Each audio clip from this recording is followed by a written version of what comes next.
Junaid Baghdadi कहते थे कि मैंने इखलास एक हजाम से सीखा। मेरे एक उस्ताद ने मुझे कहा कि तुम्हारे बाल बहुत बढ़ गए हैं, अब कटवा के आना। मेरे पास पैसे नहीं थे। हजाम की दुकान के पास पहुंचे तो वो गाहक के बाल काट रहा था। उन्होंने अर्ज की, चाचा अल्लाह के नाम पे बाल काट दोगे? ये सुनते ही हजाम ने गाहक को साइड पे किया और कहने लगा, पैसों के लिए तो रोज काटता हूँ, अल्लाह के लिए आज कोई आया है।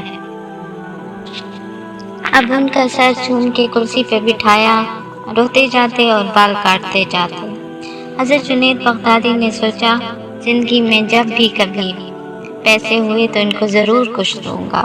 अरसा गुजर गया, ये बड़े सूफी बुजुर्ग बन गए।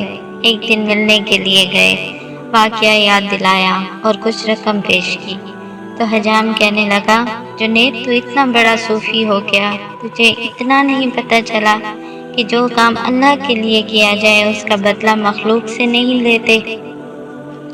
अल्फाज की अपनी एक दुनिया होती है, हर लफ्ज़ अपनी जिम्मेदारी निभाता है। कुछ लफ्ज़ हुकूमत करते हैं, कुछ गुलामी, कुछ लफ्ज़ हिफाजत करते हैं और कुछ वार करते हैं। हर लफ्ज़ का अपना एक वजूद होता है। जब से मैंने लफ्ज़ों को पढ़ने के साथ साथ समझना शुरू किया तो समझ आया, लफ्ज़ सिर्फ मानी नहीं रखते, ये तो दांत रखते हैं जो काट लेते हैं। ये हाथ रखते हैं जो गिरबान को फाड़ देते हैं। ये पाँव रखते हैं जो ठोकर मार देते हैं। और इन लफ्ज़ों के हाथों में लहजे का असला थमा दिया जाए तो ये वजूद को छलनी करने पर भी कुदरत रखते हैं। अपने लफ्ज़ों के बारे में मोहतात हो जाइए। उन्हें अदा करने से पहले सोच लीजिए कि ये किसी के वजूद को समेटेंगे या किसी किसी बिखेर देंगे। अच्छे लोगों में बुरी आदतें नहीं होती और बुरी आदतों वाले अच्छे नहीं होते। ज़्यादा कमाना काबिलियत है तो तवाइफों को बुरा क्यों कहा जाता है? तालीम कारोबार हो गई और इल्म उठ गया। बड़े स्कूल, बड़े कॉलेज, बड़ी यूनिवर्सिटीज़, सब बड़ा हो गया और इंसान छोटा। इंसानी बाल से लेकर मरीख तक के मालूमात रखने वाला इंसान अपने साथ बैठे इंसान को मुस्कुरा कर देखने से घबराता है। मोहब्बत तकसीम करनी थी और दुख चुराना था। हमने मोहब्बत चुरा ली और दुख तकसीम कर रहे हैं।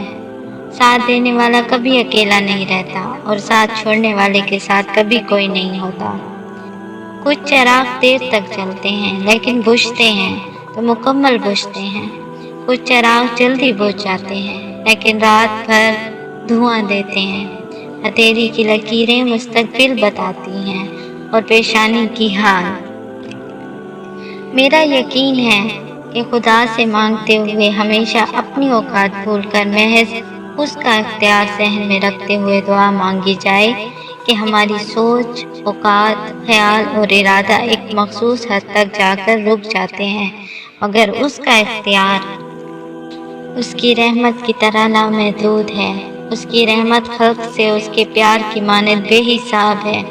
इसीलिए जब भी मांगो उसकी सखावत और रहमत याद रखते हुए अपने गुनाह, कोताहियों और लग़ज़िशों को यकसर भुला दो और फिर उसकी अताओं का शुक्र इस कसरत से करो कि वो हमारी खताओं पर हावी हो जाए, गालिब आ जाए।